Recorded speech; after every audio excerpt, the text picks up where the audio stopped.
He was the father of her children and the man she claimed to love. Now he's dead and she's behind bars, accused of taking his life. She allegedly said it was an accident, but many on social media are not buying it. Now the search for the truth begins. I'll walk you through what happened. For Law and Crime News, I'm Kennedi Walker. It's a story that's left a community searching for answers. A young father shot and killed, and the woman who allegedly pulled the trigger, his girlfriend, Hannah Cobb. But questions are swirling on social media, like what really happened to Telvin Osborne that night? Why did police wait to arrest his girlfriend?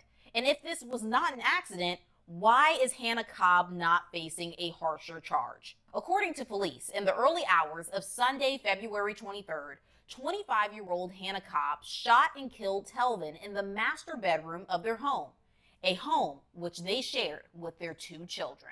It's just very tragic that he has lost his life in this manner. In a news conference obtained by WJBF News, Burke County Sheriff Alfonso Williams said the shooting happened after a night of drinking and an argument that turned physical. But how did the gun come into play? Well, according to an incident report obtained by Law and Crime, Cobb allegedly told police that sometime after they returned home, she was checking her firearm, something she claimed the couple did together every night. But get this, despite the incident report clearly stating that Cobb allegedly said she was cleaning her gun when it fired, Sheriff Williams says his office never received any information to support that.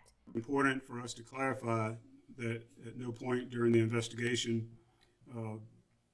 was there any information about a person cleaning a weapon. However, Sheriff Williams made it clear this tragedy is not being ruled an accident. It's crucial to note that the investigation has not been classified as accidental. But if this wasn't an accident, then why isn't Cobb charged with a harsher crime like murder? And why was she not arrested on the spot? The delay sparked outrage from the victim's family and the community. Joining us now is legal expert Joe Tamburino. Joe, thank you so much for joining me today. Thank you for having me on. So given the details of this case, including the alleged argument and the firearm discharge, why do you think Hannah Cobb has been charged with involuntary manslaughter and not something more severe like murder? Well, under Georgia law, involuntary manslaughter is basically culpable negligence, and that's very similar to many state laws. And what that means is that what you were doing in an extremely negligent manner, and you were actually committing an underlying crime. So in this case, what the argument is that she was operating a firearm or doing something with a firearm while she was intoxicated, and she discharged it, and obviously it killed Mr. Osborne. So that's why this crime fits for right now. Now, that doesn't mean she won't be charged with others in the future. Prosecutors, based on new evidence, can charge whatever they want as long as the evidence fits it. So right now, this is the charge, but we don't know what it will be in the future. Yeah, and I think you touched on my next question, just trying to figure out what could the exact elements be that the prosecution may have considered to charge her with that involuntary manslaughter.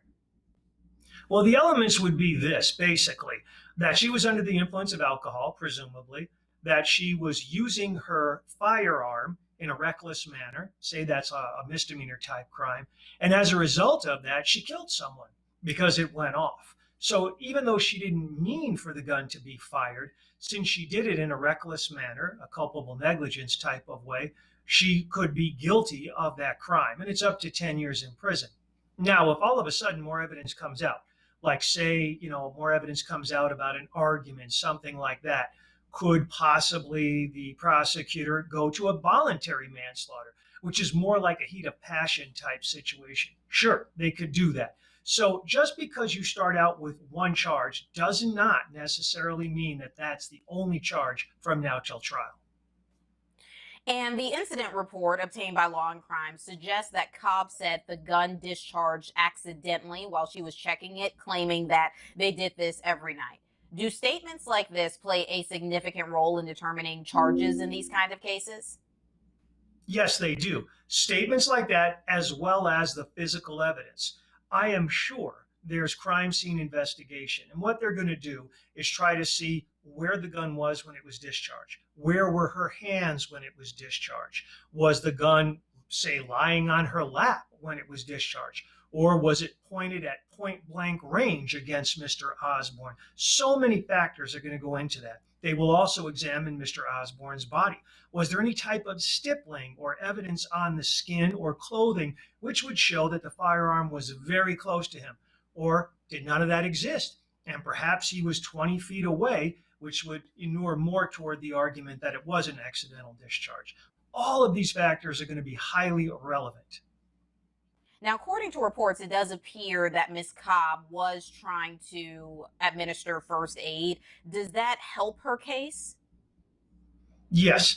What happens after an incident is just as important as what happened during the incident.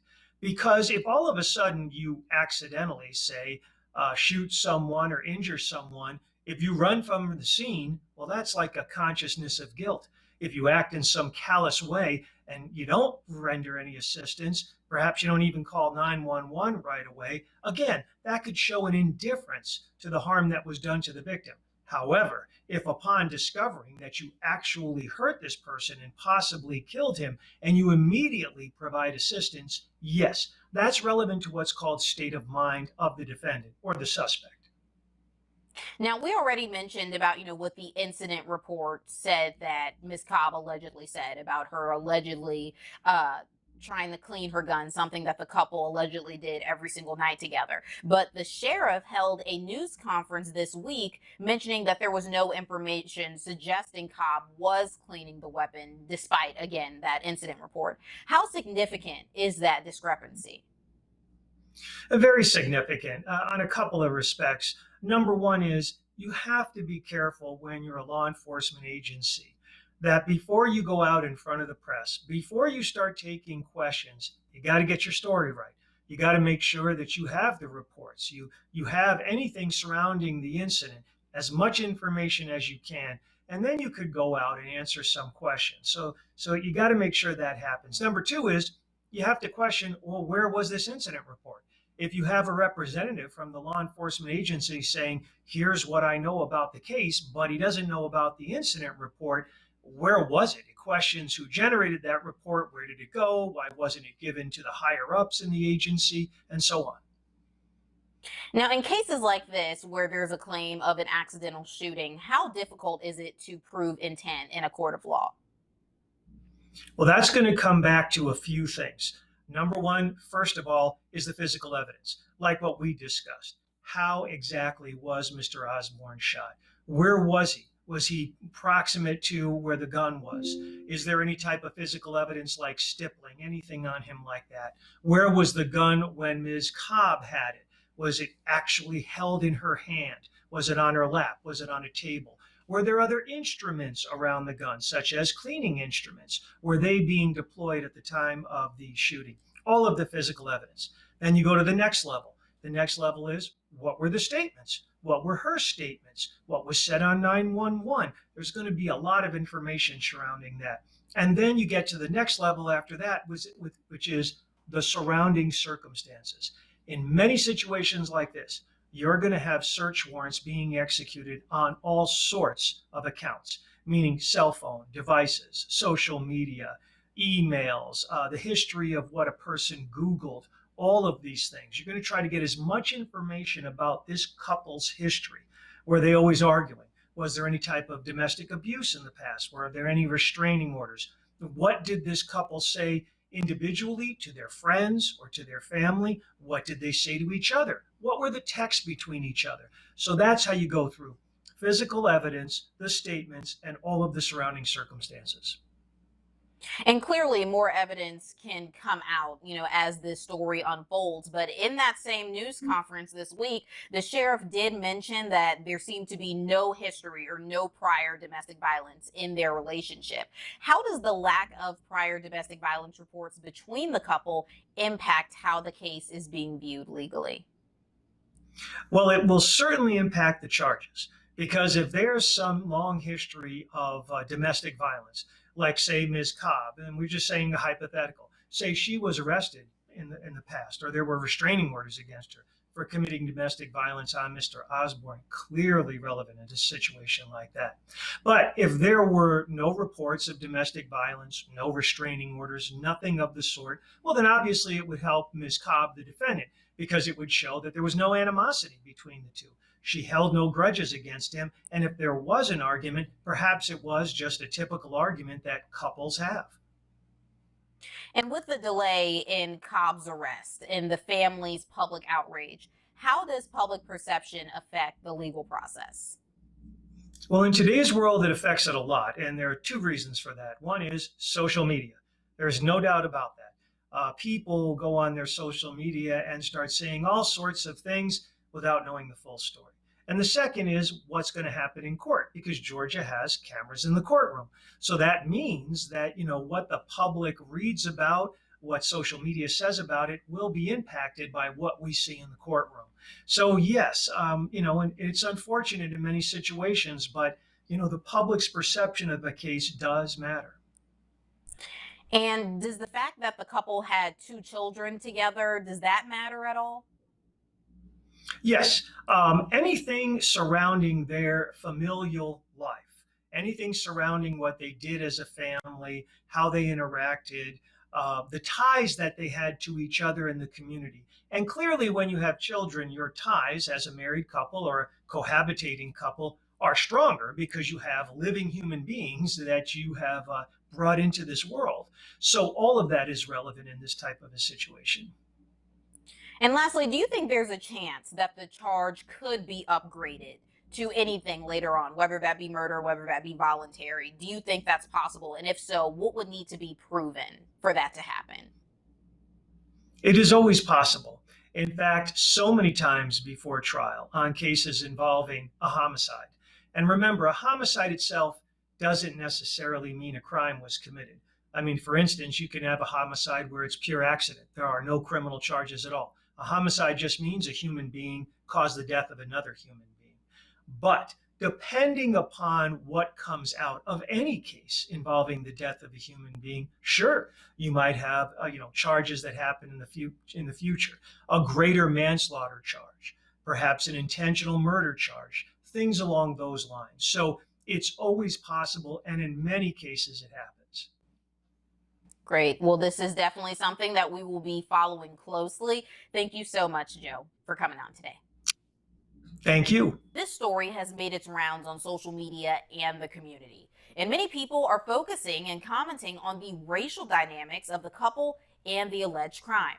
The delay in the arrest has already sparked significant outrage, but the racial elements of the case can raise broader questions about how racial tensions can influence both public perception and the legal process. Joining me to talk more about this is civil rights and criminal defense attorney Tyler Bailey. Tyler, thank you so much for joining me today. Of course. So to start, can you give us your perspective on the racial dynamics at play in a case like this where a white woman is involved in the shooting death of an unarmed Black man? And how does this affect the public's perception of this case? Well, you look at this case and you immediately see racial dynamics. You see a young Black man who's in a relationship with a Caucasian woman who's killed. There's no witnesses to the crime.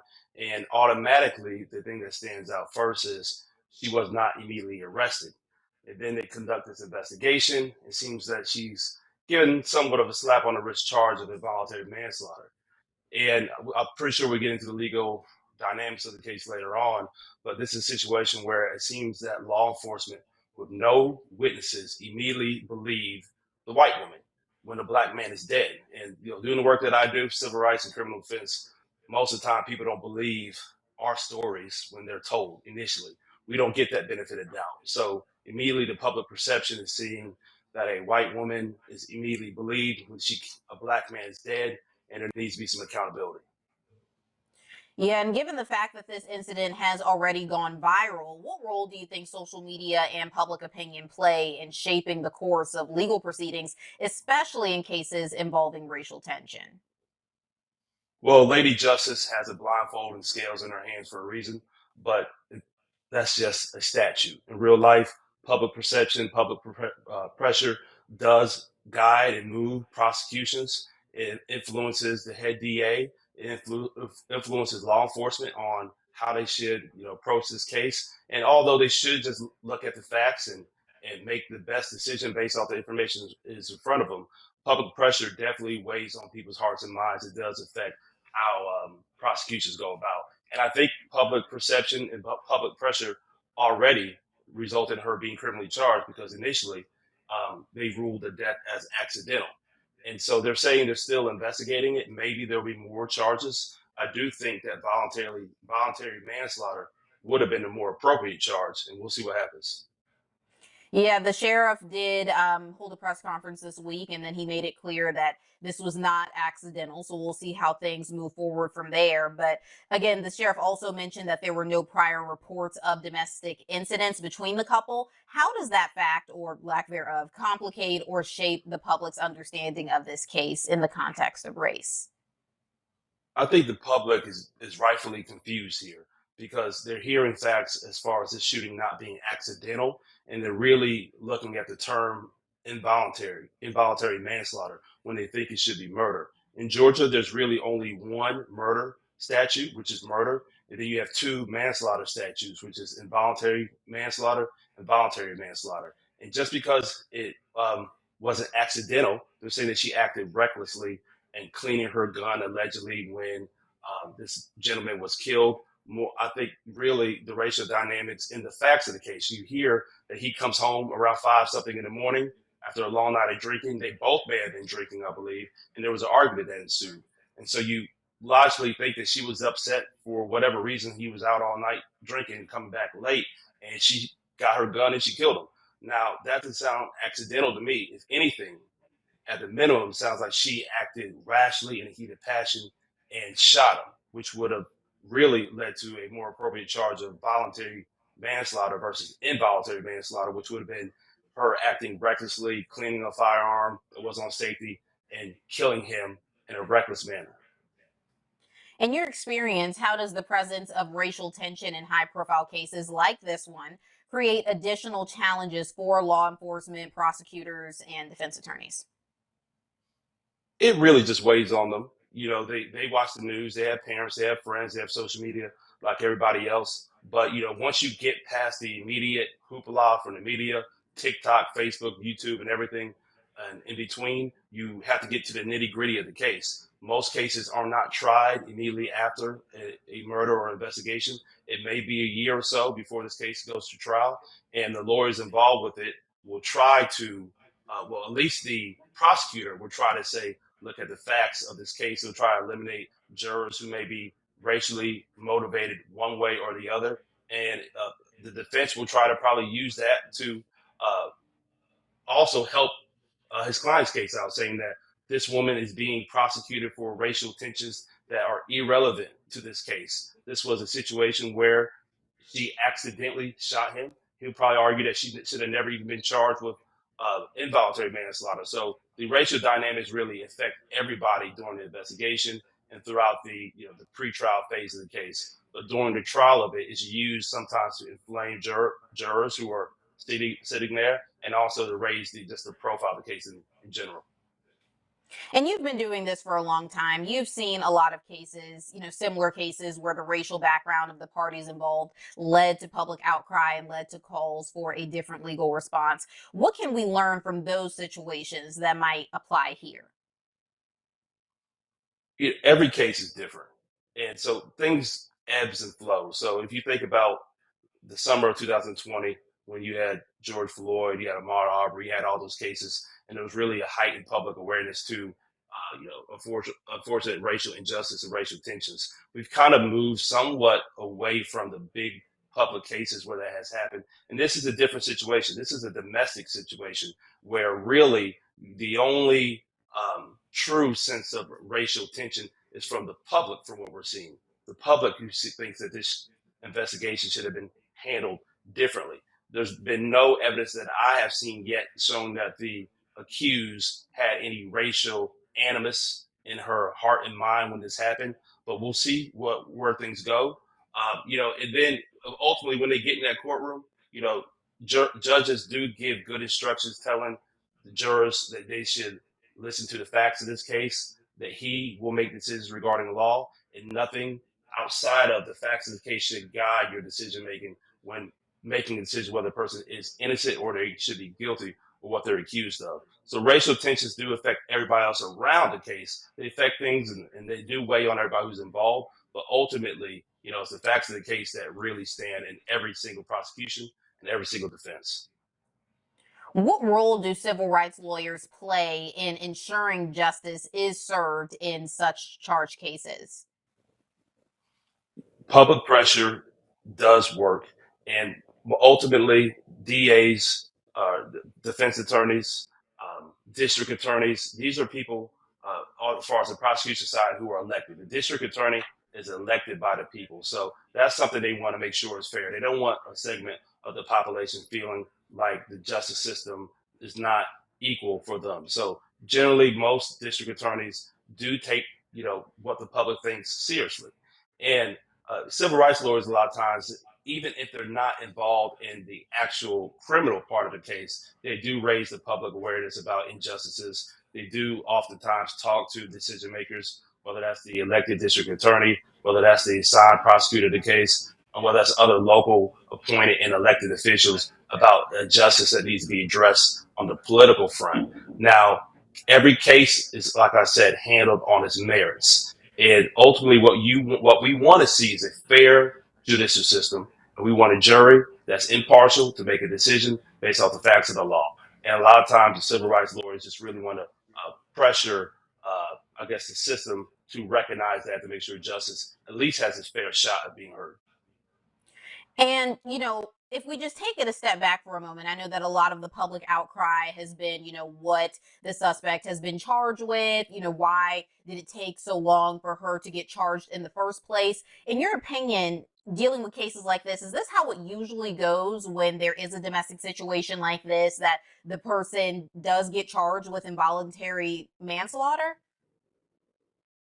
Every case is different, but the law enforcement personnel that assigned or who responds to a murder or a death usually does take their time to do a thorough investigation. And my understanding is this happened on a Sunday and she was arrested on a Monday. So she was not immediately arrested and charged. There were no witnesses to this crime that we know of yet. We don't know if the children saw it.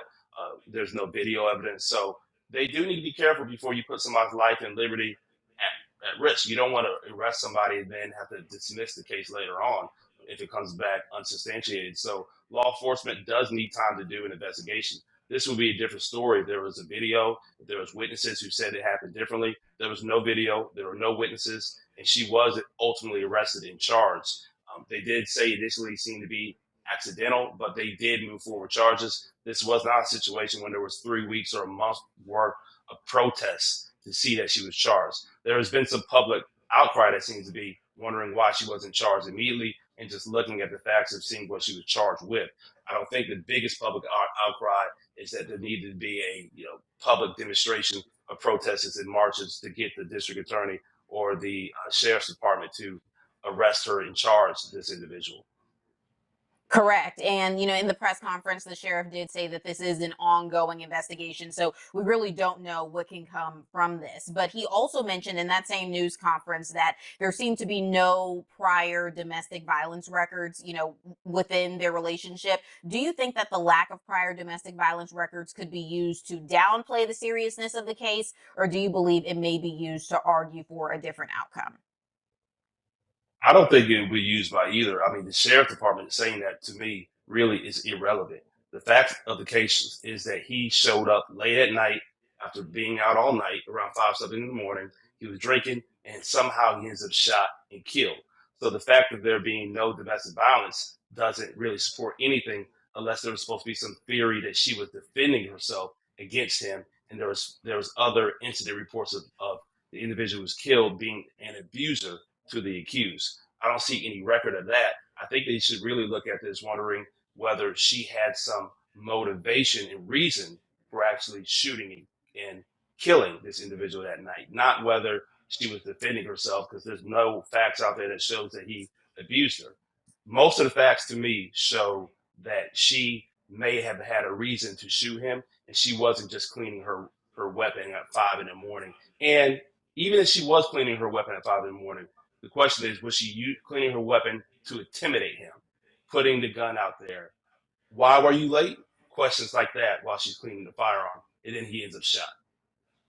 Right. Well, just reading everything, it appears that they were both out together. And this is from the sheriff in that news conference. They were both having, a night out together. Alcohol was involved, and they came home together. And then this whole alleged incident transpired. So we're definitely waiting to see, what happens and, if more charges are going to be brought against the suspect. But thank you so much for joining me today. Thank you.